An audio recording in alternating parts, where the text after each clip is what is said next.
Good morning. Yeah, microphone is working. First of all, good morning, everyone. And we are here for one day, having a different, could say lectures, but I think they are more points of discussion. And my name is Ülar Mark. I will be the moderator of this morning session. Henri Kuningas will take over it after the lunch. And what the moderator is doing, of course, is just keeping a time.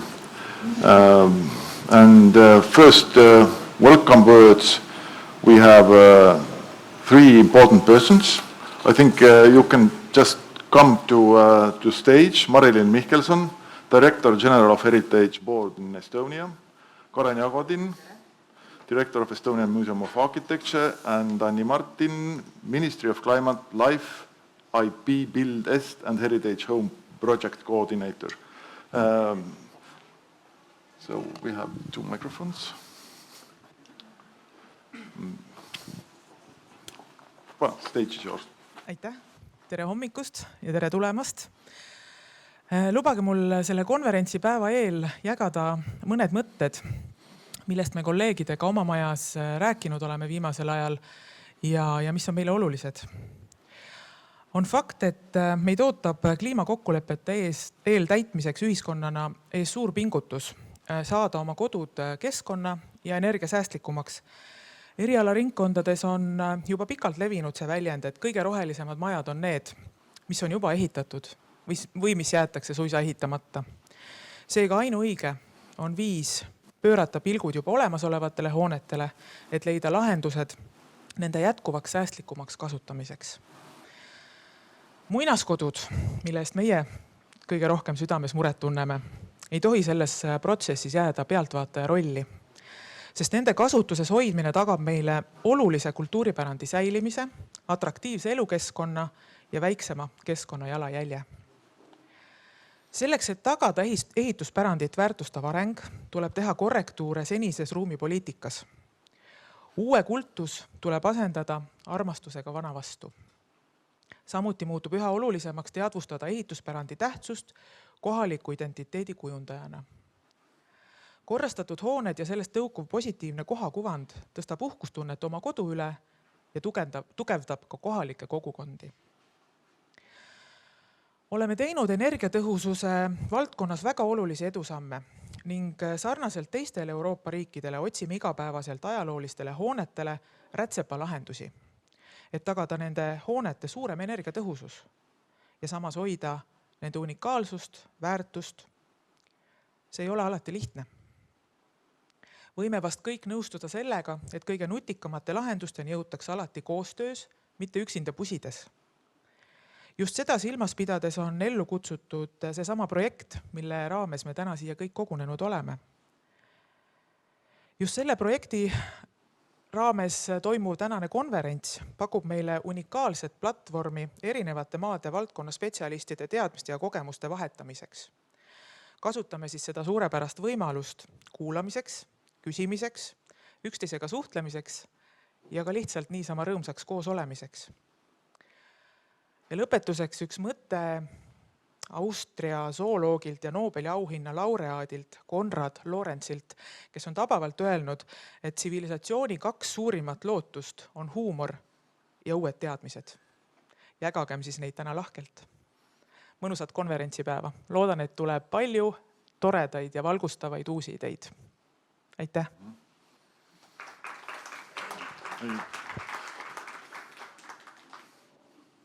Tere hommikust!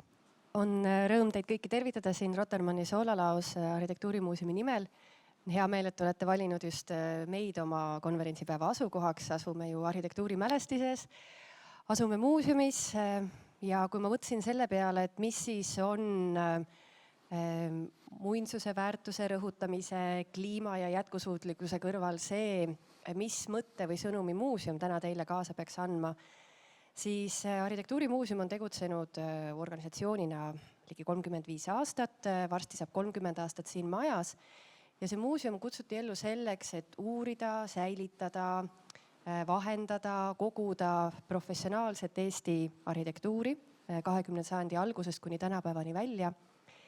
Ja see professionaalne Eesti arhitektuur tähendab seda, et me räägime majadest, millel on autorid, me räägime loomingust.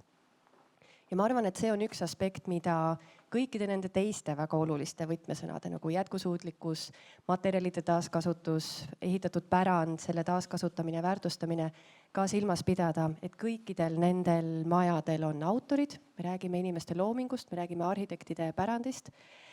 Ja täna meil ei ole samaväärt oluline enam meenutada, kes on algselt nende majade autorid, vaid ka hoida silmas seda, et kui, nagu mu eelkõneleja mainis, me peame aina rohkem pöörama fookust olemasolevale, mitte uuele, siis ka täna arhitektuuri õppivad noored arhitektid hakkavad tulevikus oma karjääris palju rohkem tegelema juba olemasolevaga, mitte uuega.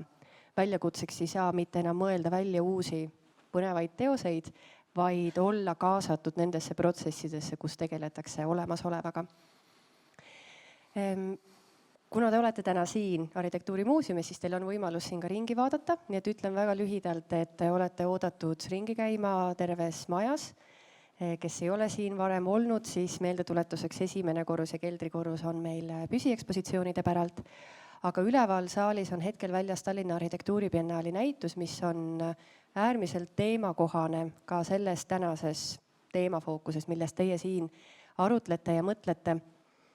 Vaadates tagasi 20. sajandi ehitatud pärandile ja arhitektuuripärandile, siis väga võtmetähtsusega materjal seal on betoon. Ja täna, otsides uusi jätkusuutlikke materjalilahendusi, me ideena otsime midagi, mis oleks 21. sajandi betoon. Me otsime midagi, mis muudaks kogu ehituspraktikat ja taastamispraktikat sama väärsel ja sama põhjalikul, sama kontseptuaalsel moel, nagu tegi seda 20. sajandil betoon. Ja sellele küsimusele oma erinevate nurkadalt otsivad vastust ka need arhitektid, kes siis oma lahendused arhitektuuribiennaali näitusele on välja pakkunud, proovides leida lahendust, milline on siis see tuleviku ressurss, milline on tuleviku materjal, milline on see tulevik materjalipõhiselt, mida me siis ehituses kasutame.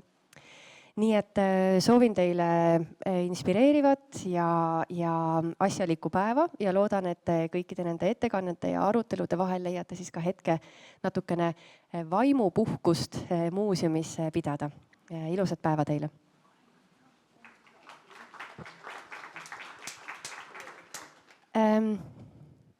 As I understand, the foreign visitors haven't had translations currently. Okay. Well, welcome to the museum was shortly my message. I just wanted to emphasize the last part, that as you are at the Museum of Architecture and the museum is open for you today, you are welcome to look around.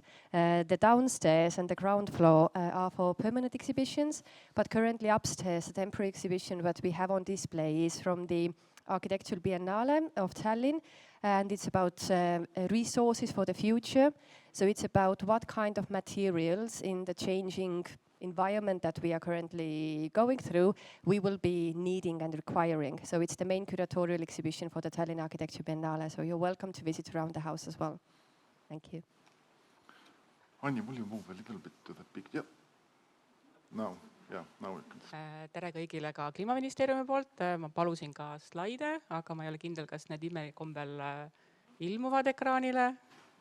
Kuniks ilmuvad, hakkan juba pihta. Ja vabandan välismaa kolleegide ees, et tahtsin avasõnad öelda ilusas eesti keeles. Kliimaministeerium on muinsusmajade ja üldse ehituspärandi ehitussektori ja kliimaprobleemide lahendamisega tegelenud siin juba väga pikalt. Tegelikult kultuuripärandiga hooned ja kliimaküsimused ei ole midagi sellist, mida peaks vaatama üksteisest lahus olevana. Meil on juba 3. aasta käimas teadusarendusprojekt Life IP Buildest, mis tegeleb kõikide hoonete renoveerimise väljakutsetega ja natukene oleme servapidi tegelenud ka muinsus- ja miljöömajadega. Aga selleks, et saada jõudu juurde, siis õnnestus meil saada sealt samast Euroopa Komisjoni kliimarakendusametist toetus ka muinsuskoduprojektile, mis siis tõesti keskendub väga spetsiifiliselt ainult muinsus- ja miljöömajadele ja selle üle on ainult hea meel. Ja selle koha pealt võiks öelda, et kui teadusmaailm on juba mõnda aega rakendanud oma valdkonna arenguks teadusarendust, siis nüüd on sellesse paati astunud ka ehitatud keskkond ja muinsuskaitse. Ja seda tuleks võtta kui võimalust tõesti tegeleda keeruliste ja ekspertvõrgustiku nõudvaid küsimuste lahendamiseks. Ja siin kõige suurem oht on selles, et arvatakse, et need projektitegevused on ainult projekti palgal olevate inimeste tegevused. Soovitan siiski mõelda sellest kui võimalusest kogu valdkonda panustada ja mitte ainult nende nii-öelda projekti palgal olevate inimeste, vaid ikkagi kogu valdkonna sisuinimestega, sest see tulemus sõltub eelkõige sellest, kui palju valdkond on valmis panustama. Midagi ma tahtsin teile öelda veel. Slaid ei ole tulnud. Täna, just nimelt nüüd mõni minut tagasi, avati Eestis rekordiline 185 miljoni korterelamute renoveerimise voor, kus muinsus- ja miljöömajadel on oma eelarve 10 miljonit. Ja me oleme selles voorus sättinud need tingimused niimoodi, et väärtuslikumad majad saaksid rohkem toetust. Nii et pöidlad pihku, et ka sellest voorust, ka olukorras, kui valdkonnas ja riigis üldiselt kärbitakse, tegelikult võidaksid just nimelt pärandmajad. Aitäh! Thank you.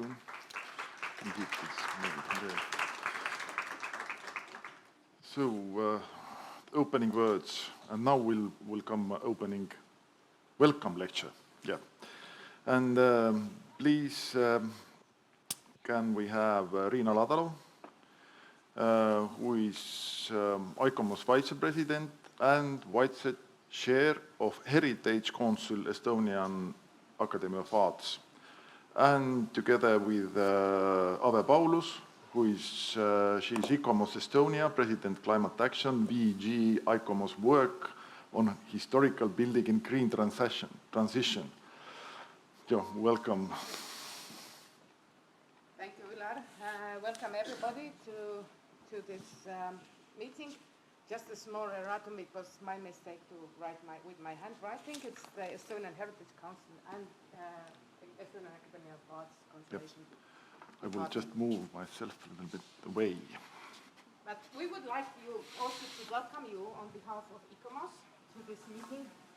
And I guess everybody in this audience already knows ICOMOS is the global expert organization who is dealing with cultural heritage in all its broad sense. That means that ICOMOS comprises of the system of national committees that we really have globally, worldwide.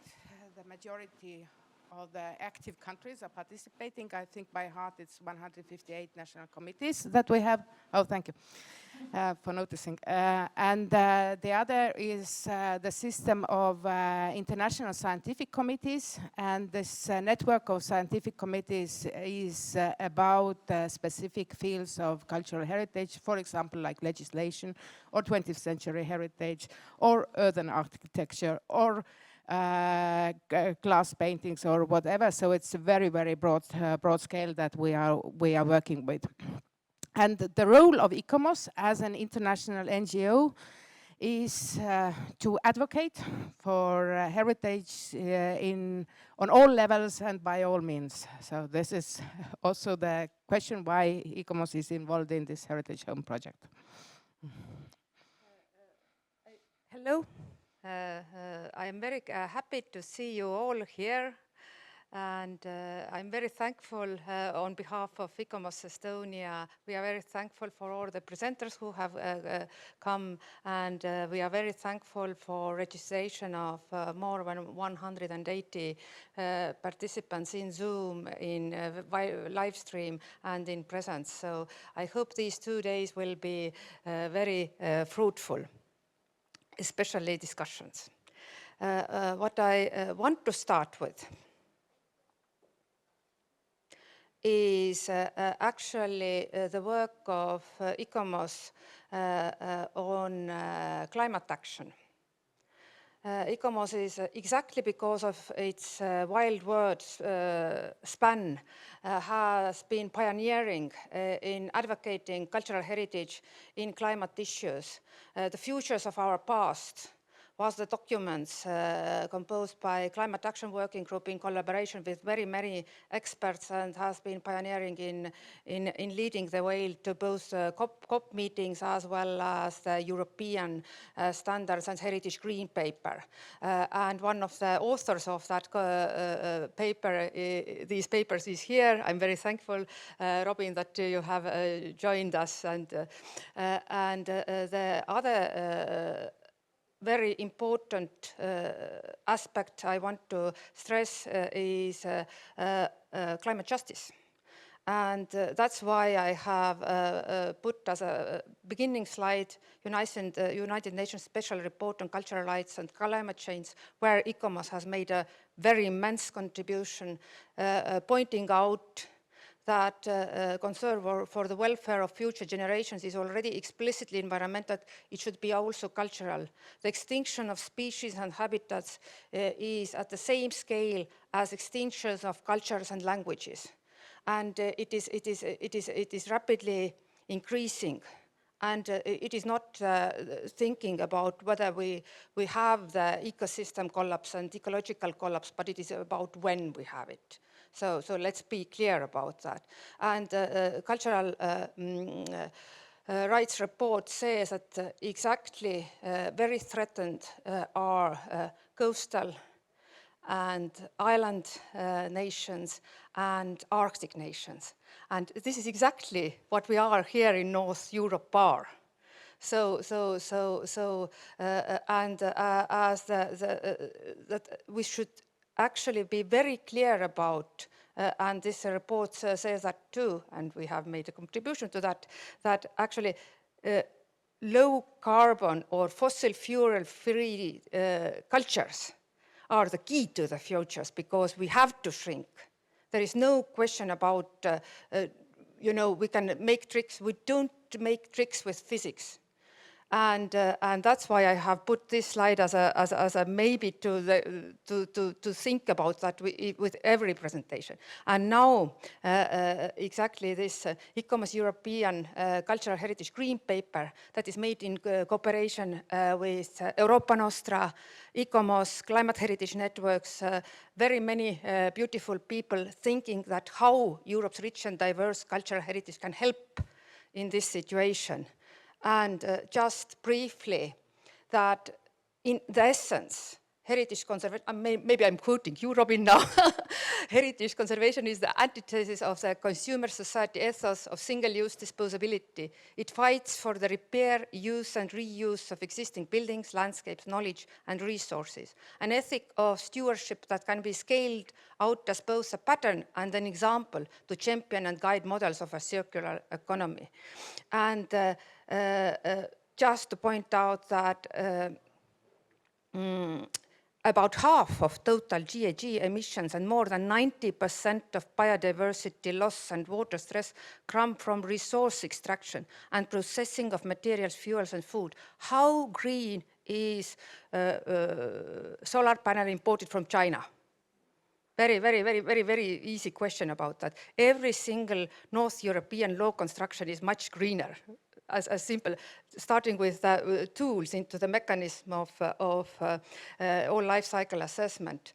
And although Renovation Wave has said that in 10 years the buildings of Europe will look remarkably different, we don't want that.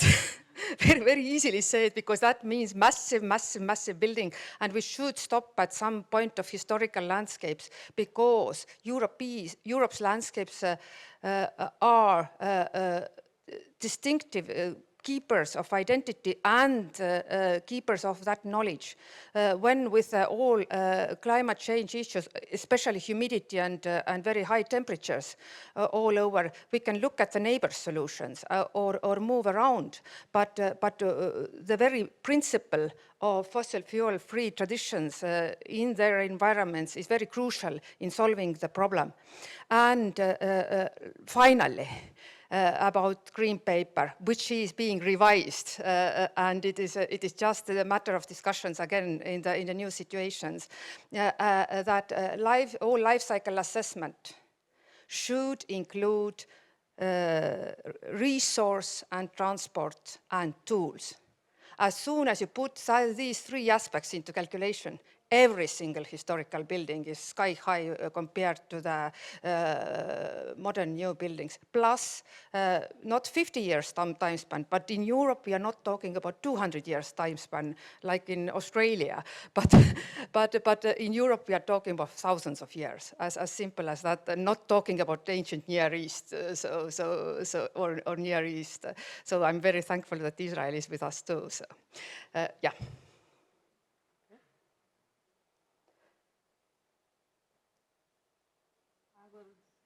Shall I skip this and come to another line that ICOMOS is working with? One is the climate action and the green paper, which we did in together with Europa Nostra, another very influential NGO, and mainly on European level. But ICOMOS has contributed also to the European Building Performance Directive. And when the directive was prepared, one of our scientific committees ICOMOS, which is about energy and sustainability, they made the contribution to the directive, and it was pretty much taken into account, all the proposals that were made to this document. We can discuss how profoundly they are, because all these proposals are mainly in the preamble of the document and not in the implementation part of the document.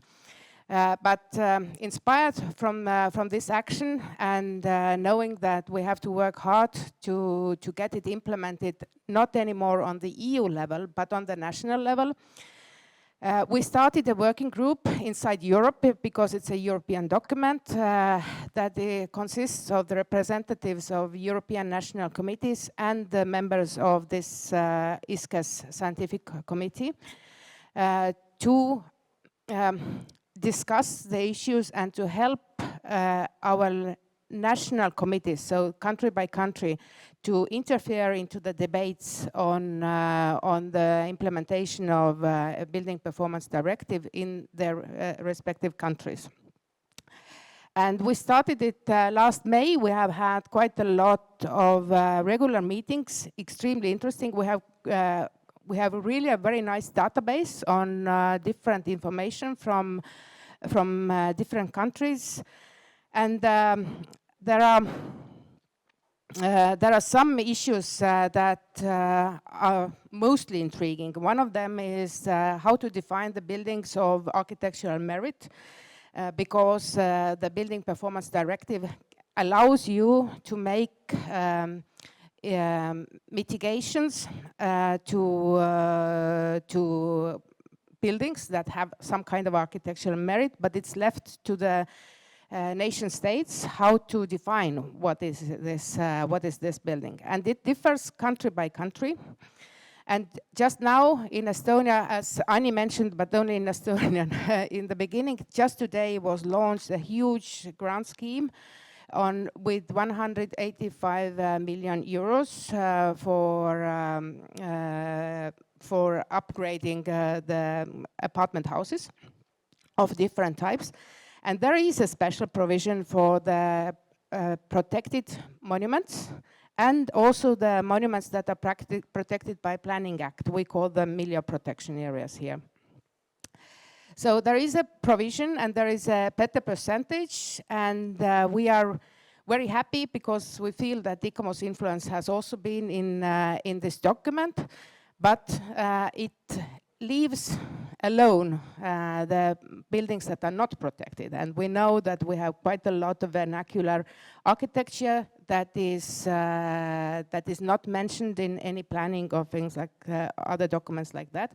So there is a huge work of awareness raising among owners and also the municipalities that we should try to work on it.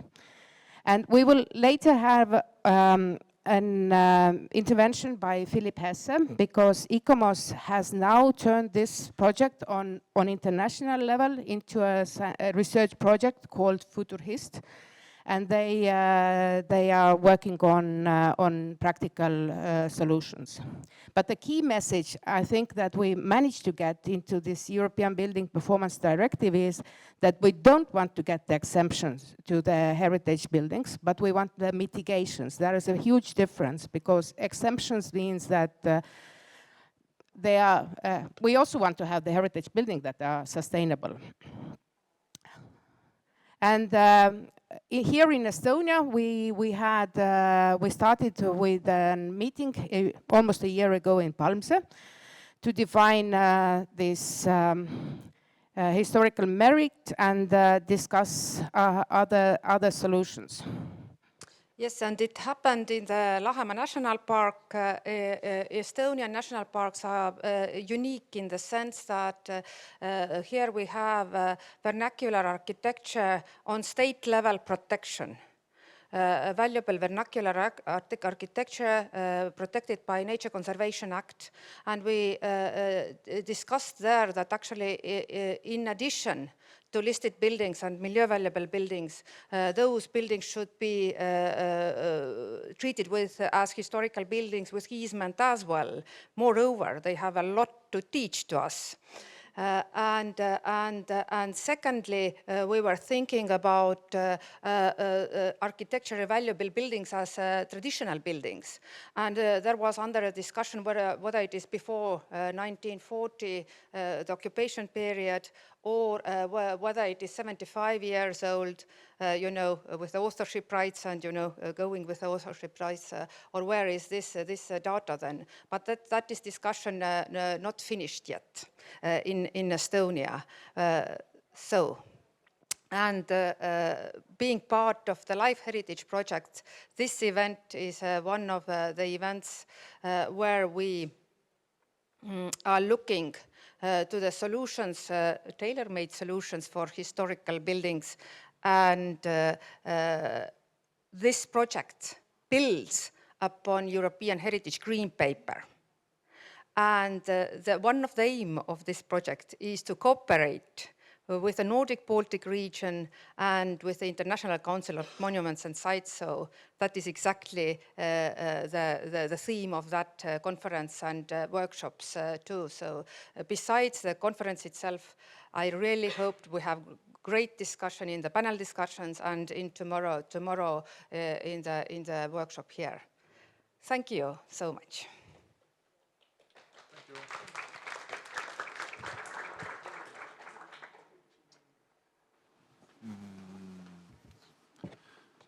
So the next speaker will be Anne Grady, and she's originally from Ireland.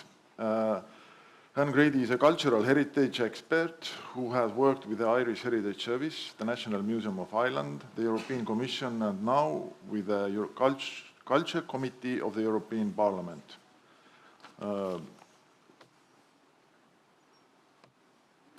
Should we change some...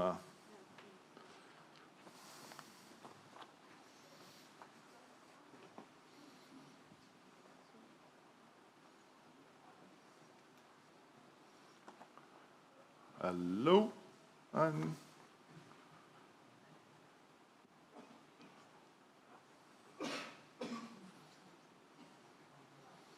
some technical issues.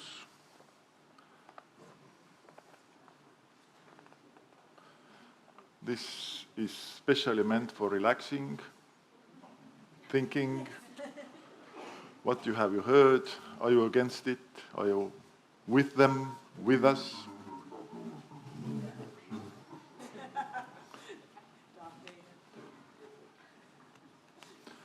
And as as we heard, we have some aliens also with us.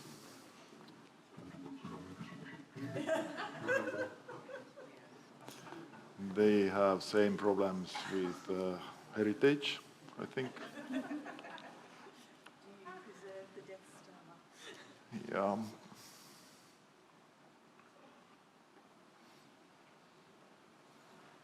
I'm sorry, we have some technical issues today. So if some persons present in this conference can be the next speakers, because I was just talking about you, Robin. Maybe we just switch first Robin Bender and then Anne Grady and Johanna Leissner. Okay. Because we just try to have Then a we're proper checking. sound there. Yes. Yeah. So we now going Johanna Leissner. Yeah. No. Oh. Okay. Robin Pender retired from historic England after 18 years advising on the performance of historic buildings and climate change, but is still researching and communicating on the topic. I hope you're not retired because you are given up. No, Stage is yours. I'm actually retired because I could say the things that needed to be said, which when you work for a government organisation is not always possible. And that's one reason it's so exciting to be with you and with such like-minded people, because I really do believe that those of us working in the historic built environment have the skills and the knowledge and even the obligation to call out the unrecognised but dangerously wrong paradigms that have got us into this mess, to expose why we're here and how we got here, and by doing that show that just as the problem isn't as it's currently being framed, the solutions are there in history. Cheaper and easier and offering all sorts of additional benefits, including truly better health and comfort. I'm lucky enough to be one of the organisers of the Built Environment and Infrastructure Working Group of the Climate Heritage Network, and the huge strength of the CHN lies not in us, but in the many Global South colleagues, Global South being, it includes the Arctic, which is a bit weird, and it doesn't include Australia, where I come from, but never mind. Global South colleagues in our group, we have lots of them, and the story I want to tell you this morning that I know by applying history and science, they can back up with ongoing practice in vernacular buildings. Basically, this is a story of how everything changes at the Industrial Revolution as we start drawing on apparently unlimited quantities of fossil fuel slaves. Everything from knowledge transfer to societies and economies, which is why we've ended up with what feels like such a wicked problem. So the key to untangling that is to go back to a time pre-carbon. So when people talk about old buildings and are thinking of these, for me, these are still pretty recent. We need to go further back to think about how buildings worked when energy was incredibly expensive and incredibly hard to exploit. Now, I could spend my 15 minutes just on the different way we once made building envelopes and explaining the tried and tested greatcoat construction that served us so well for tens of thousands of years, and comparing it to the much shorter-lived and less effective high-energy raincoat construction that we're still putting up everywhere in the global north. But there's another story that's at least as important, and it's much less well known. And that's the story, oh sorry, I seem to have got an extra slide. That's the story of how and why we operate buildings changed dramatically too once we got energy on tap. The essential science that explains this is thermal physiology, how we physically interact with our surroundings to keep our metabolic processes working properly. We in the global north seem to have developed some really weird ideas around this over the past 100 years or so, so it's very much worth setting the record straight by going back to basics. And the basic thing is we aren't like cups of coffee, just passively losing heat into our surroundings until our skin's at the same temperature as it would be if it were just thermodynamics. But most of the modeling does assume that's how it goes. Actually, we are warm-blooded, and like all warm-blooded animals, we are the heat source in the room, and we evolved an incredibly complex thermoregulatory system designed to turn most of the food and oxygen that we take in into heat to keep our vital organs at exactly the right temperature to work properly. If the brain and the heart and lungs and so on go outside a really narrow temperature band, their cells will start to die, so we die too. But since we are continually generating heat, we will always need to be losing some of it, even when it's very cold, just not too much. So we have all sorts of clever control mechanisms for getting that balance right, and it's a dynamic balance. It's changing all the time as we move around, as our surroundings change, as we do different things. Thermoregulation is really complex, but a lot of it is centered around the skin, and especially the blood, which carries the heat around the body as well as all the nutrients. So your body pumps more blood into the skin and the extremities when you need to lose more of your heat, and it draws it back when you're losing too much. So your hands and feet start to feel cold and turn blue. The physics of exactly how we lose our heat into our surroundings is super important to all of this. So we lose some by touch. How much depends on what we're touching and how much of our body is touching it. We lose some into the air, and that's mostly by evaporation from the skin. So you might lose close to the maximum you could in this way. If you've jumped out naked and sweating out of a sauna at night in winter into a stiff breeze, but that's still going to be less than 22% of your total heat loss. And into the indoors air, it's more like the minimum, just a few percent, even if the air is very cold, which of course leaves the $64,000 question, where is all the rest of it going? Well, the biggest way we lose heat by far is by radiating it out into our surroundings, and that's at least 65% of our heat loss. But if we're wearing light clothing and we're surrounded by surfaces that keep absorbing our heat, that can go up to as much as 80 to 85%. So radiant loss is far and away the most important factor for thermal comfort. But currently, in the global north, it's almost entirely neglected in the way we design and the way we operate our buildings. That's now all based on controlling the air temperature, of course. But pre-carbon people took an entirely different approach to thermal comfort that was almost entirely passive.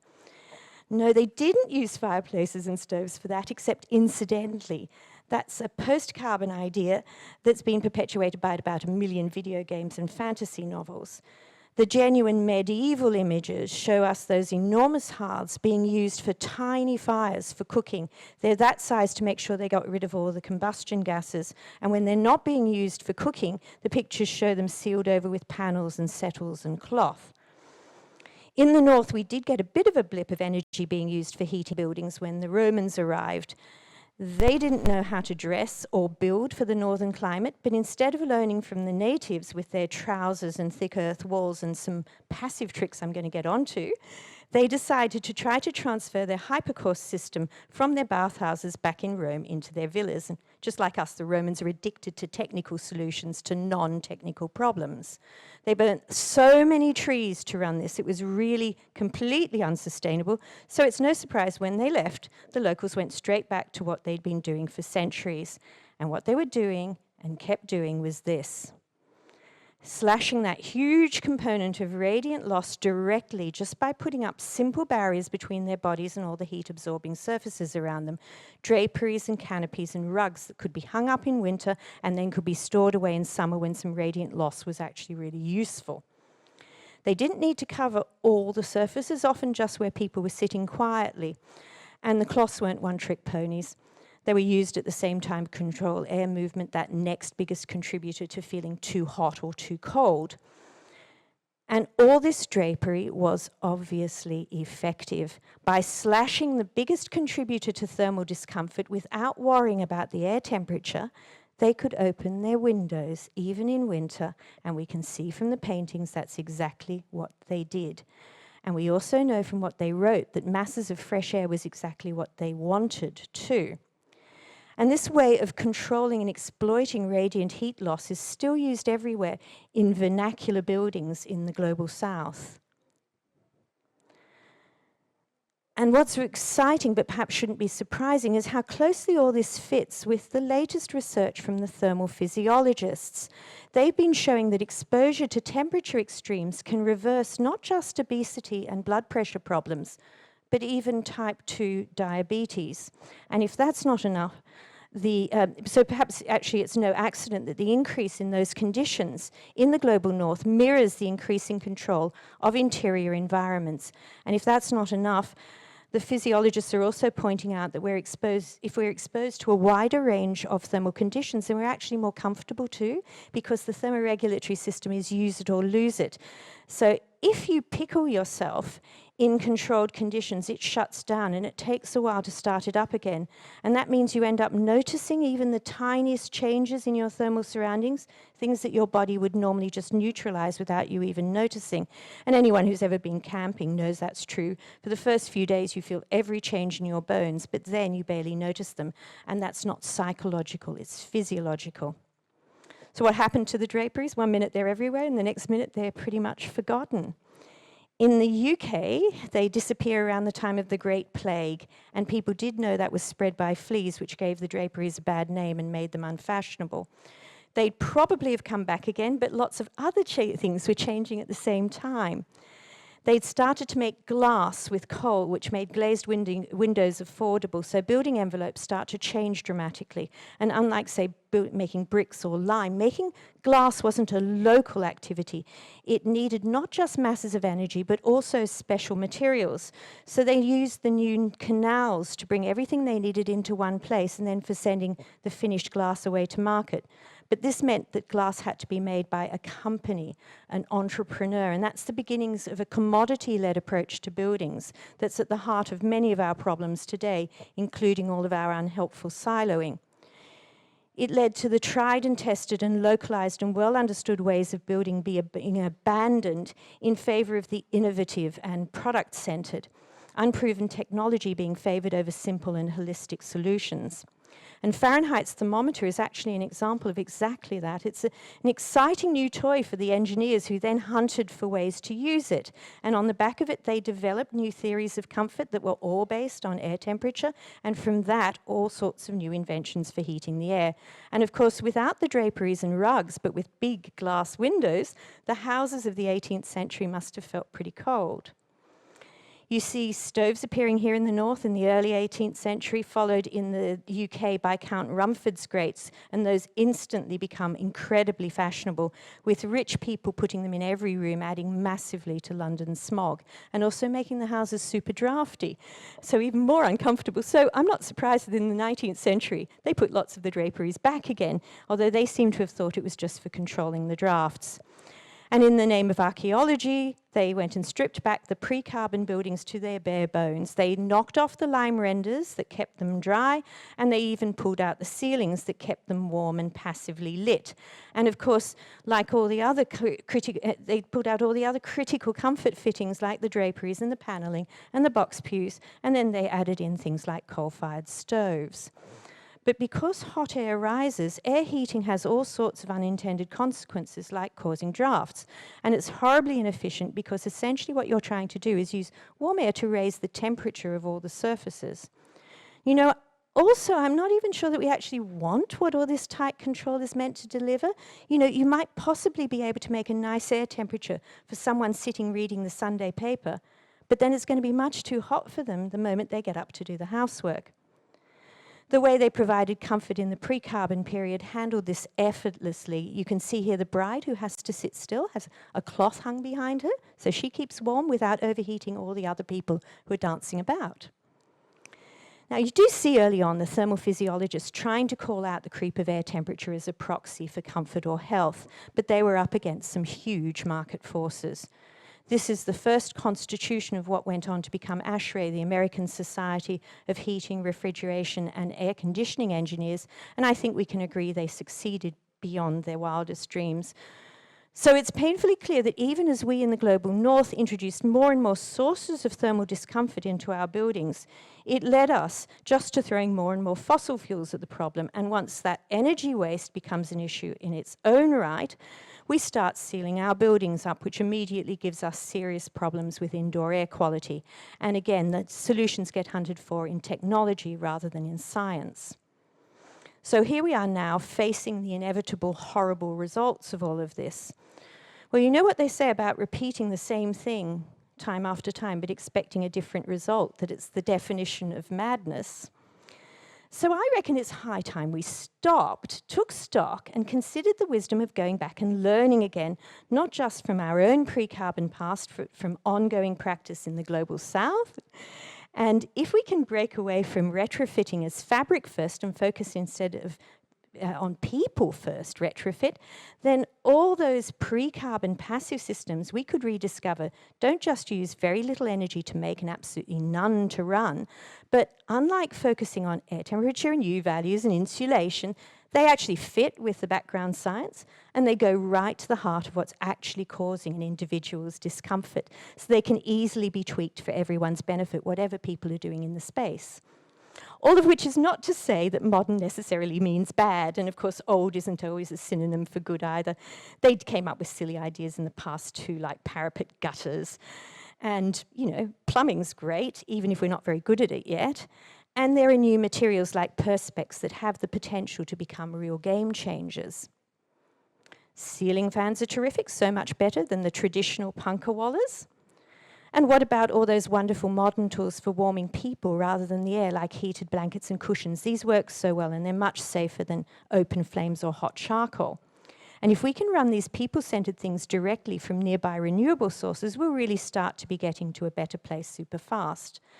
But we have to be absolutely clear that none of it is about heating or cooling the air. That's absolutely the key to solving the problems currently facing us. Once we realise that, then the wicked problem just untangles itself and all the apparent conflicts between heritage and climate action just evaporate. And in the People First work we're doing currently in England with church groups, we're finding this story really captures hearts and minds. People come up with the most creative solutions that are low risk and cheap and really easy to roll out. So there's my call to arms for us all. Let's stop fighting on the enemy's ground and instead put the occupants and their real needs back at the centre of the picture. As my wonderful colleague Carl says, we really can change the world. Thanks very much.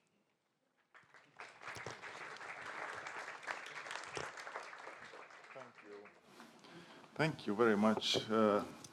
As an architect,